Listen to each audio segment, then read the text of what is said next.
Perfecto.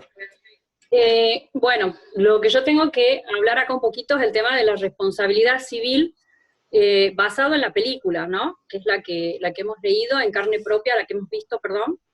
Pero para mí arranca, digamos, todo se sitúa desde el arresto, como dijeron anteriormente, ¿sí? Porque ahí en ese momento es donde al detenido básicamente lo golpean brutalmente, y golpeado llega a esta audiencia de control de detención, ¿sí?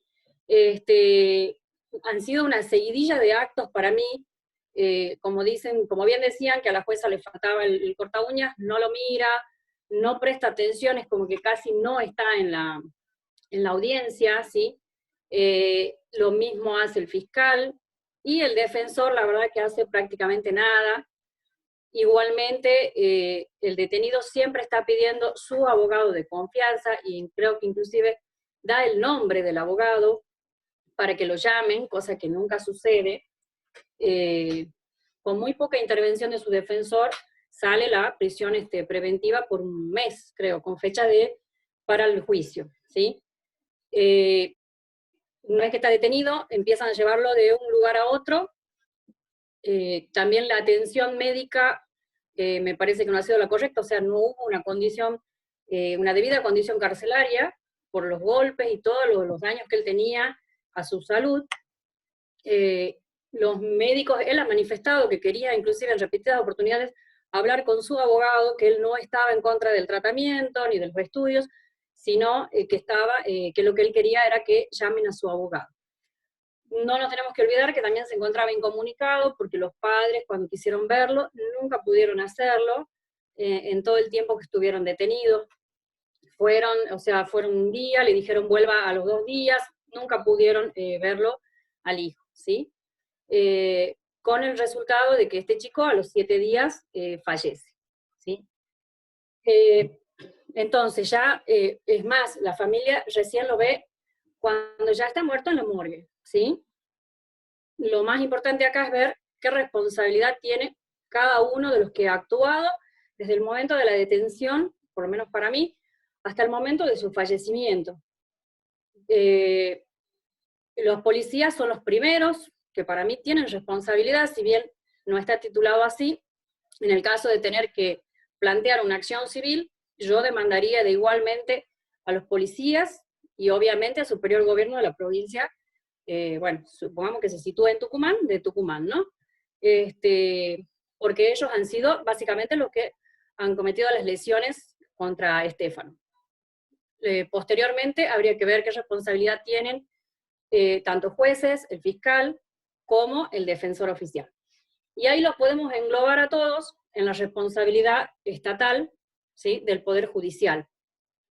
Esto, digamos, arrancamos desde la Constitución de la provincia, ¿sí?, que tiene establecido en su artículo 4º, segundo párrafo, que son responsables por las faltas que cometieran en el ejercicio de sus funciones y los daños que por ellas causaren, ¿sí? O sea que ya ahí tenemos de entrada, son responsables.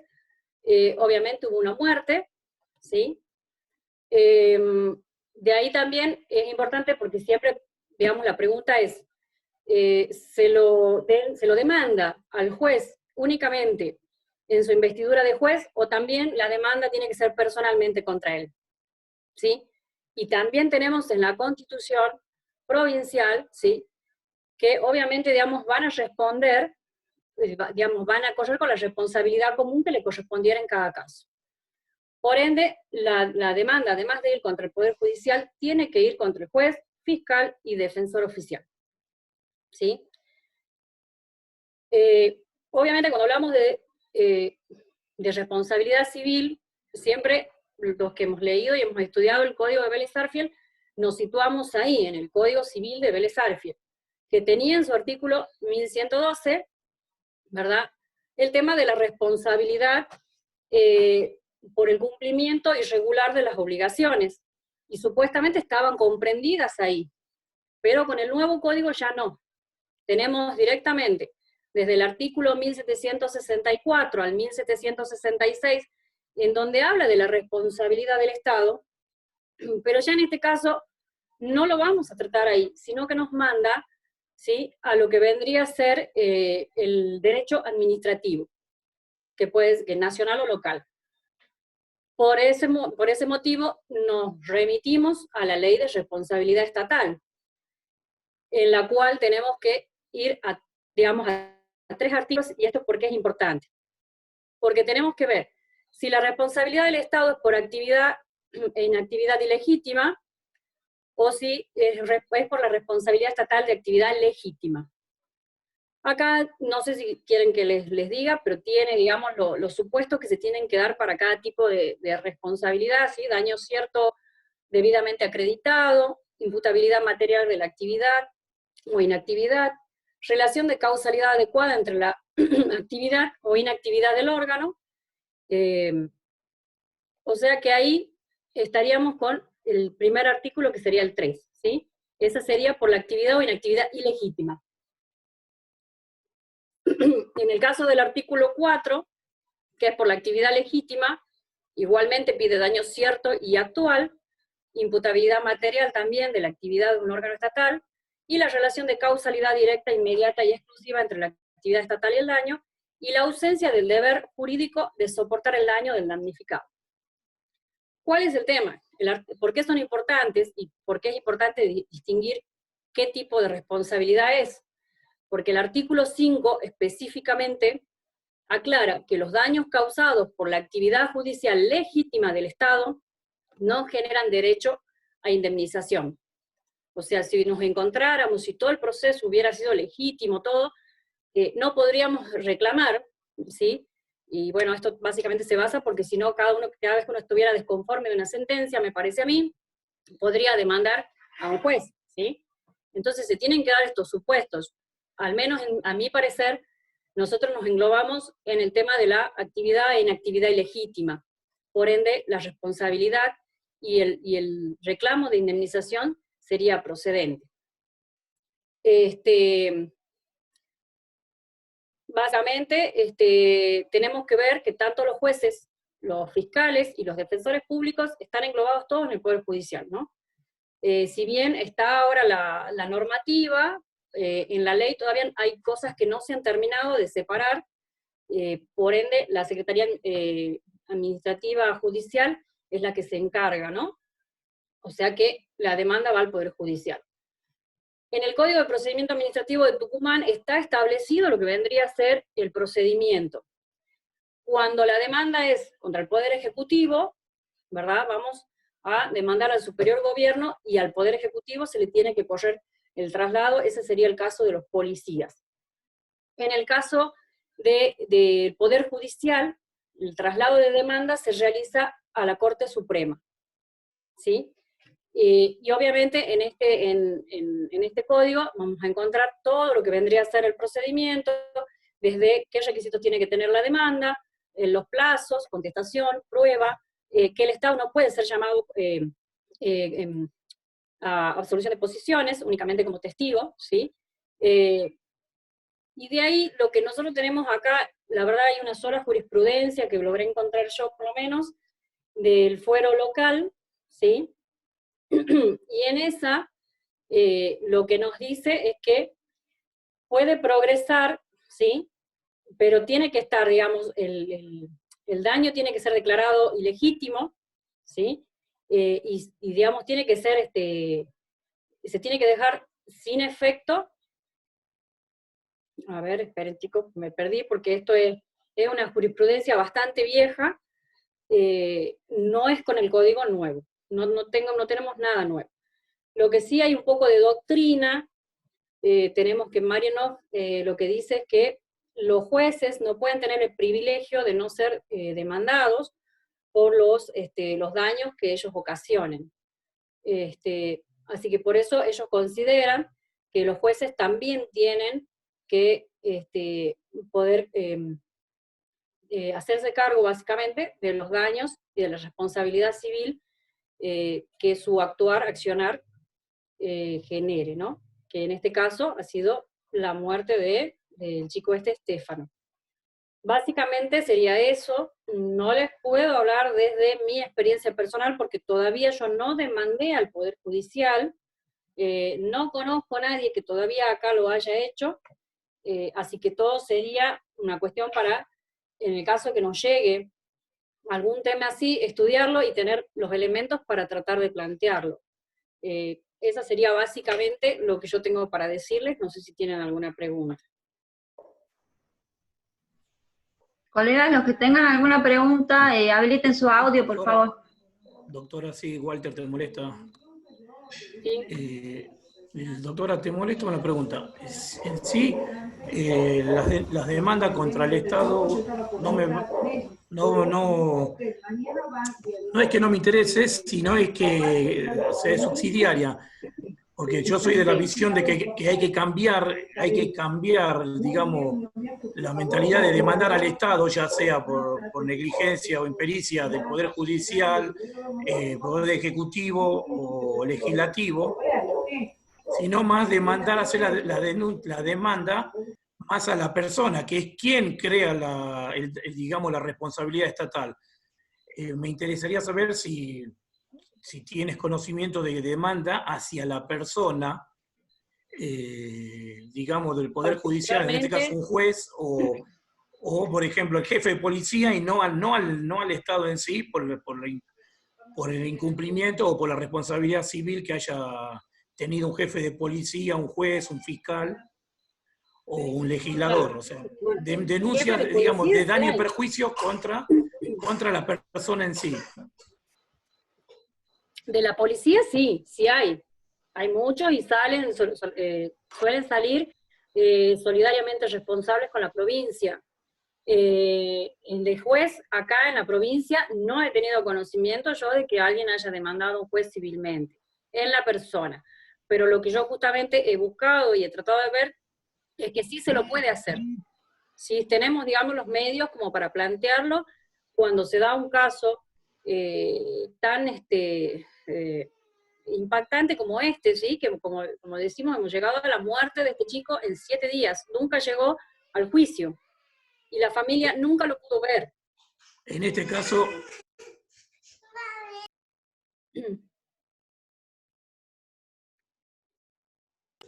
En este caso, para demandar, digamos, al juez, habría que hacer primero la denuncia penal de prevaricato o directamente en base a la causa demandar al juez. O sea, sí o sí tiene que acompañar una denuncia penal para que se cree la responsabilidad civil del juez.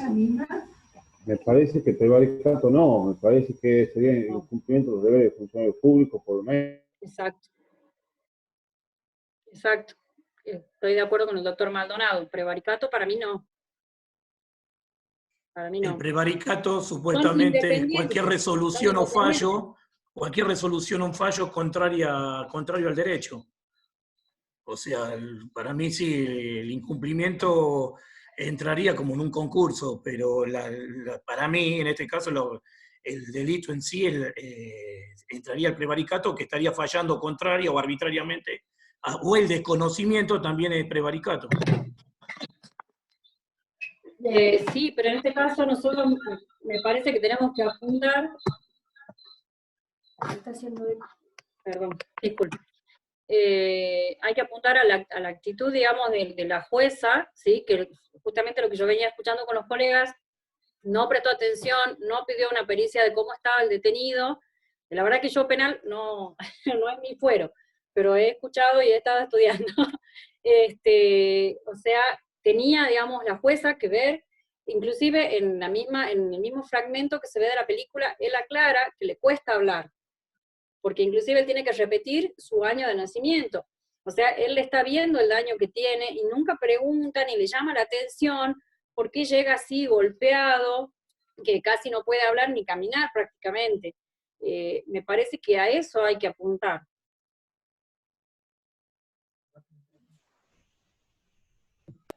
Javier López Ledesma. Hola, ¿qué tal? Buenas noches nuevamente. Lo que yo les quería plantear con respecto a lo que si había algún tipo de jurisprudencia, acá en la provincia de Tucumán no, pero existe varios fallos, pero uno puntualmente del año 90, de la Corte Suprema de Justicia de la Nación, que estableció que puntualmente los jueces pueden ser demandados civilmente por su accionar ineficiente o contrario a derecho, sin necesidad de la acción penal o en su defecto sin necesidad de juicio político, porque muchas veces sucede, no solamente aquí, sino en las provincias que está habilitado constitucionalmente con un artículo específico de la posibilidad de demandar civilmente a los jueces, sea Santa Fe, sea Córdoba, creo que Neuquén también tiene un artículo en su constitución que permite la demanda civil específicamente, y el Código de Procedimientos también figura específicamente. En esos, muchas veces la defensa es, no me pueden demandar porque yo todavía sigo en mis funciones, no me hicieron juicio político. Si en un trabajo de Marianov, que justamente lo citó la doctora López, manifiesta que es necesario y esencial que todos los ciudadanos de la República, en su necesidad de establecer el régimen republicano, sean posibles de afrontar las consecuencias civiles, penales, administrativas y disciplinarias de sus actos. Poner como requisito previo un juicio político para poder iniciar una acción civil sería darle un privilegio adicional a los que ya tienen los jueces, o defensores que participan del Poder Judicial, o fiscales. Y sería totalmente contrario al sistema republicano. En relación a si hacer un juicio, perdón, ahora no me va a salir, me trabé de la acción penal que dijo recién de prevaricato, tendrías una situación compleja, porque como tenés la prejudicialidad penal sobre lo civil, si vos te dejas a tener una condena negativa en el juicio penal, te lleva el juicio civil a una condena, a una sentencia negativa. Por el contrario, si vos te salteás el juicio penal y vas directamente a la acción civil, es muy probable que puedas llegar a tener una sentencia favorable con respecto a, porque no sería realmente, también no tenemos que olvidarnos la realidad de que tenemos la familia judicial, que se cuidan entre ellos. Muy difícilmente, si inicias una acción de prevaricato, muy pocas veces vas a llegar a un resultado positivo. Claro, podemos agarrar y hacer libros enteros de la cantidad de juicios políticos que tienen efectuados fiscales, jueces, que no llegan a nada, porque es más una decisión política. Por el contrario, una acción civil sería totalmente factible. El fallo del cual les hago referencia, que es este fallo donde la Corte establece que se le puede hacer la acción civil a los jueces, no me puedo acordar el nombre en este momento, era en un caso civil de que una jueza de un juicio ejecutivo, que se había iniciado unas medidas preparatorias y trabado un embargo preventivo en una propiedad, al momento de iniciar, y se había brindado una caución real para poder efectuar ese embargo preventivo, al momento de iniciarse la acción, les vuelve a solicitar a la parte que vuelva a dar la nueva caución real. Ante un planteo de apelación de la parte rechazando, porque planteando ya dimos una caución real, simplemente estamos en un embargo preventivo, de una medida preparatoria que sea un embargo preventivo dentro de la acción, la jueza hizo lugar a la apelación, pero con efecto devolutivo. Por consecuencia, se levantó el embargo de la propiedad. Al levantarse el embargo de la propiedad, la parte demandada lo primero que hizo fue enajenar esa propiedad y sacarla de su esfera, y luego siguió el juicio por una demora en un informe del registro inmobiliario que mandó mal el informe por una lenta actualización. Y cuando llega el momento de la sentencia y se quiere hacer ejecutar esa garantía que tenían sobre el embargo, sobre la propiedad, se dan con que la propiedad ya no estaba en su esfera, y que todo el proceso judicial había tornado en abstracto desde el momento donde ya no se tenía que cobrar porque ya se habían enajenado todos los bienes de garantía. Todo por un accionar erróneo de la jueza en Doctor, este caso en doctor particular. López, escúchame, perdón, a los colegas le hago la aclaración. El doctor Ledesma es esposo de la doctora Liliana López y ellos tienen un estudio jurídico que son López Ledesma. La doctora se dedica a la parte civil y el doctor Ledesma a la parte penal.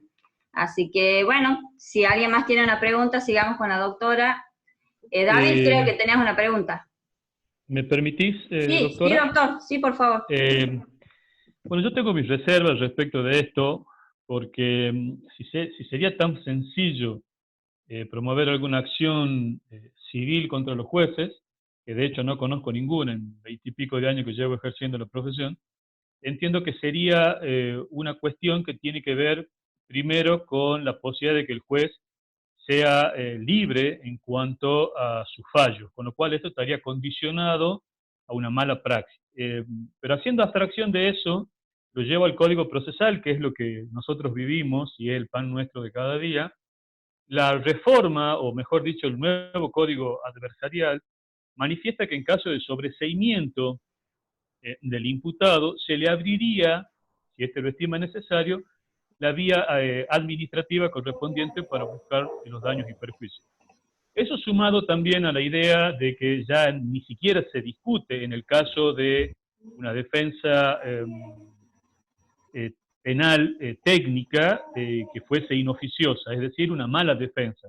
También el defensor se hace cargo de esta posible denuncia civil contra su mala praxis. Eso ya está fuera de discusión, entonces entiendo que esto que, haciendo referencia a la película, primero sería una cuestión de probanza, netamente de probanza. Y también entiendo que no sería prevaricato, sino sería un incumplimiento de los deberes funcionarios en cuanto hay una comisión por omisión. Es decir, la jueza, pese a, y recalco lo que dice la doctora, pese al hecho de que el imputado en este montaje de película dice no puedo hablar y ella como que ni siquiera levanta la mirada para ver la condición física del imputado, también estaría en incumplimiento de su función. Pero insisto en esto, estas son cuestiones que tienen que ver más con un gabinete, más con una cuestión límbica que con una cuestión de práctica, digamos, pragmática. En honor a la verdad, yo no sé quién va a ir a denunciar a un juez mañana sabiendo que al otro día tiene que volver al ruedo. Entiendo que esa sería una cuestión práctica. Pero sí a colación de esto, por ejemplo, el Código de Neuquén hizo efectivo ya a los fiscales en su peculio propio, es decir, en su propio sueldo, cuando, como decía el doctor de Concepción, llegaban a una instancia de formulación de cargo y esa formulación de cargo era endeble y no se podía sostener en el futuro, llegaba un sobreseimiento, bueno, ese dispendio jurisdiccional y ese dispendio judicial que se encargaba el fiscal, lo pagaba con su propio bolsillo. Entiendo que eso sería, si se aplica efectivamente en San Miguel de Tucumán o a lo largo de toda la Argentina, sería un coto bastante interesante a los fiscales para que apliquen acá el principio de oportunidad, es decir, a quién investigo y a quién no investigo. Si realmente investigo y tengo pruebas, listo, llego a juicio. Si no, lo dejo y veo cómo se resuelve en el futuro. Pero entiendo que ese sería un buen coto también para que no tengamos prisiones preventivas de 4, 5 años, que después llegan a juicio con absoluciones, o que llegan a un abreviado forzoso. Entiendo que ese sería un camino a que nosotros los litigantes deberíamos Doctor Miguel, un poquito más. Doctor, disculpa. Sí, entiendo, desde mi humilde opinión, justamente a lo que acotó acá la doctora, de que en 20 años creo que no hubo una demanda a un juez, una demanda al Poder Judicial, una demanda al Estado por una muerte de una persona. Sí, David, ya estoy con vos. Vos me decís que ¿quién se va a animar en 20 años de ejercicio que vos no tenés conocimiento de alguien que haya querido ir en contra del Poder Judicial porque tiene que seguir trabajando ahí? Y es justamente esa mentalidad la que tenemos que cambiar, me parece. O sea, esta charla de debate es para que nosotros, defensa privada, ya que la defensa pública no lo puede hacer porque tiene un cargo cómodo, porque tienen un sueldo fijo, porque ellos cobran a fin de mes, no es como la defensa privada, que justamente tenemos que ganarnos. Si bien no somos una profesión de resultado, somos una profesión de medios, muchas veces cobramos por el resultado, es tener presente eso, que no es que yo mañana, porque lo tengo que ver al fiscal, no lo voy a denunciar, que sepan los fiscales, los defensores públicos y los jueces que tenemos herramientas y si tenemos la posibilidad de demandarlo, porque se nos ha muerto una persona en menos de 7 días, lo vamos a hacer. Nosotros como defensa privada somos personas capacitadas. Entiendo que todos somos profesionales, somos abogados y entiendo que depende de nosotros que en 20 años, que me decís doctor de experiencia, más allá de la experiencia que vos tenés, a alguien se le ocurra, a algún loquito, como le digo siempre yo a David Maldonado, se le ocurra demandar a alguien por la muerte de una persona. Porque no es el preso, no es el que se ha fumado o que tenía droga en la casa, es una persona que tiene familia y es eso lo que tenemos que apuntar, a los derechos humanos. Y nosotros somos guardianes de eso, como profesionales que conocemos el derecho. No podemos dejar que ellos estén cómodos allá en su casa, ahora, obviamente en este tiempo trabajan desde casa, y aparte que tienen un sueldo fijo, también no tener responsabilidad por sus actos. Incumplimiento de los deberes de funcionario público, es el tema. Que de acá salga, hemos hablado con David, a él no le gustan mucho estos debates y estas charlas porque él considera de que se habla mucho y no se hace nada. Que de acá salga una mesa de trabajo para decir, esto no debe pasar en Tucumán, está pasando en Concepción y va a llegar acá dentro de muy poco tiempo. Entonces creo que desde ahí sumemos la experiencia de todos los colegas. Vos, Miguel, tenés más de 20 años de experiencia, yo más de 10 años. Hay acá doctora, la doctora Astorga, que también firmó la nota de que hicimos para el Colegio de Abogados, atento a las 4.500 detenciones que hay y que no tiene intervención la defensa privada. Es decir, enriquecernos entre todos y decir, estas medidas vamos a tomar de acá en más. Justamente para eso, de acá deben salir inquietudes y decir, por ejemplo, el doctor David Maldonado estaba hablando de un proyecto que ellos estaban por presentar en la legislatura. Entonces, medidas concretas es lo que necesitamos, y gente que se anime a demandar al Estado en caso que tenga responsabilidad, a demandar al Poder Judicial. Eso desde mi humilde opinión, y a Walter también lo animo, que vos haces mucha política, Walter, y hay que animarse. A ver, yo desde mi lugar, y yo particularmente hace más de 10 años que trabajo, y a mí el Poder Judicial no me ha dado nada, el Ministerio Público tampoco, yo vivo de mi trabajo. Entonces, Ana, sí, Walter. Sí, comparto lo que acabas de decir y es algo que, no sé si Miguel alguna vez tuviste en las charlas, en las reuniones que nos juntábamos en el frente del Tribunal de Sarmiento, ¿no? Y bueno, la experiencia es que creo que en 25 años, Miguel, vos también habrás recibido alguna demora en la liberación de algún cliente y en la cual se demoró 4 o 5 días, no por, digamos, por tu accionar o el accionar defensivo de nuestro, sino porque un traspapeleo del empleado, del secretario, de alguien, o no mandaron el oficio cuando tenían que mandar para que se renta o el registro de propiedad se inscriba una caución real, y eso originó 4 o 5 días más. Eso, a mi humilde opinión, entraba en una privación ilegal de la libertad por una omisión o negligencia del funcionario judicial. Y nunca lo hicimos. Y es verdad lo que acaba de decir Ana. Yo soy uno de los que siempre dije que ahora quizás nos empecemos a unir más porque vemos que nos está tocando a todos. Creo que esta nueva reforma que está habiendo nos está tocando a todos y creo que eso es lo que está haciendo que un poco coincidamos en querer accionar o en lo que está pasando, pero antes pasaba nada más que, digamos, lo dejábamos pasar porque no queríamos ser la cabeza de presentar algo. A mí hace 15 días atrás perdí un cliente, yo decía, ahora no tan solo en la defensa oficial, sino también en el personal policial, que viene pasando de hace 10 años de que empecé a hacer penal, que muchos clientes los perdemos por la policía, y si nosotros razonamos, al cliente le conviene arreglar con la policía, salir liberado en ese momento y no comerse 10 días o una preventiva. Por un lado, es conveniencia del cliente. Discúlpame, Ani, pero ahora, en esta situación que estamos viviendo, que en esta situación de pandemia, que la policía encima siga haciendo lo mismo y cobrando, ¡wow!, ni hablar, ¿me entendés lo que cobran? Una cosita quiero acotar, por favor. Sí, doctora.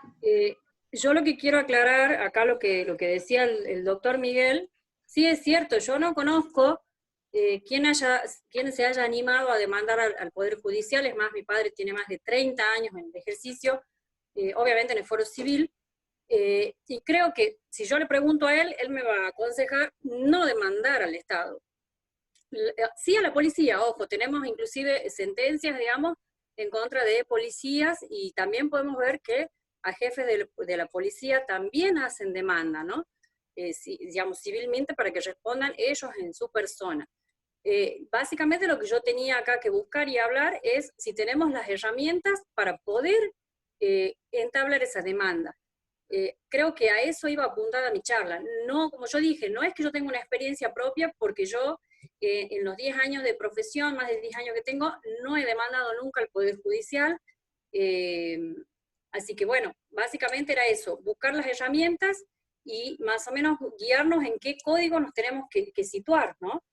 Con qué leyes tenemos nosotros que tratar de atacar al Poder Judicial y al juez, porque ya hemos visto que tienen que responder también ellos en su persona, a pesar de que uno, bueno, puede animarse o no, tienen que responder en su persona por los daños, digamos, que ellos ocasionan en el incumplimiento de sus funciones. Básicamente era eso a lo que iba apuntado, lo que yo he estado hablando. Eso es lo único que tengo para agregar. Si por ahí se me deja, o no quiero pecar de abusivo, pero si no hay otro colega que quiera que sea preopinante, me gustaría aclarar un solo ítem nada más. Perdón, doctor Miguel, perdón, pero la doctora se está quedando sin tiempo, la tenemos que despedir porque tiene 2 niños que cuidar, así que, bueno, nos ha cedido un espacio de su tiempo y les agradecemos. David, si tenés tiempo, haz la pregunta, la última que tengas para hacerla. Y lo otro que les aclaro, la charla de mañana tiene mucha convocatoria, es la del doctor Pericone, así que los que estén interesados en esa charla, vuelvan a ingresar al link y les voy a dar las instrucciones para mañana. Así que, bueno, si se corta eso. ¿Seguimos, David? Sí, le quería contar a la doctora López que si hay un infeliz que demandó al Poder Judicial, Maldonado aquí en el sur, pero no porque se ha muerto un cliente en el penal, sino que tengo una causa, un juicio por daño y perjuicio en el contencioso administrativo 2016 por accidente de tránsito, y termino demandando al conductor y al dueño de la camioneta, y lo termino demandando al titular de la camioneta, porque era un empleado de fiscalía que iban a hacer una medida de accidente de tránsito, iba a la controlar y chocan a un muchacho en moto. Y le hago el juicio civil al muchacho, a la Caja Popular, que es el seguro del vehículo, y al Poder Judicial por titular registral. Está en curso ese daño y perjuicio. Va en la mitad, recién no lo terminé en 2016. Claro, no necesariamente tiene que ser una muerte. Pero bueno. No tiene lesiones, es lesiones. Así es. Como digo siempre, David, siempre hay un loquito que se anima. Hay que demandar, nosotros tenemos que saber que ningún empleado judicial nos paga las comidas. Y así también le tengo demandado por prevaricato a la titular del Colegio de los Magistrados. No me acuerdo cómo se llama, ya le digo bien, acá